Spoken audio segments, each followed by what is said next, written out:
প্রায় 1.5 ঘন্টা অতিক্রম হলেও এখনো শুরু হলো না ভোট গ্রহণ। ইভিএম মেশিন খারাপ থাকার কারণে এখনো শুরু হয়নি হাওড়ার বেতরের 232 নম্বর বুথে ভোটদান প্রক্রিয়া। গরমের মধ্যে লম্বা লাইনে সাধারণ মানুষ।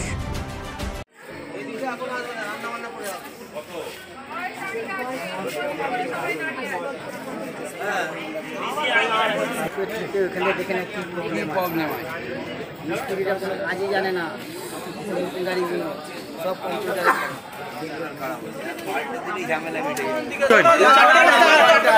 প্রথমেই খারাপ, তারপরে 10 জনের মতো হয়েছে, তারপরে আবার 4-5টা ভোট পড়েছে, আবার 6টা জনা 10 কম হয় না, তার আগে খারাপ আবার খারাপ। আর খালি বলে 10 মিনিট লাগবে, 10 মিনিট লাগবে। ডাইরেক্ট জিজ্ঞেস করতে পারেন, তো জিজ্ঞেস করুন, আপনাদের তো পাওয়ার আছে। বলছে ইঞ্জিনিয়ার আপনি জিজ্ঞেস করুন কি কারণের জন্য ভোট বন্ধ সেটা জানিয়েছে? মেশিন হ্যাং করে গেছে, মেশিন খারাপ বলছে। 6টা থেকে দাঁড়িয়ে আছি, মেশিন খারাপ, কোনো রেসপন্স পাচ্ছি না প্রপারলি। এই গরমের জন্যই তো আপনারা সকাল সকাল যাতে সকালবেলা এসে দাঁড়িয়ে আছি যাতে ফার্স্ট আওয়ারে ভোটটা হয়ে যায়, গরম থেকে বাঁচা যায়।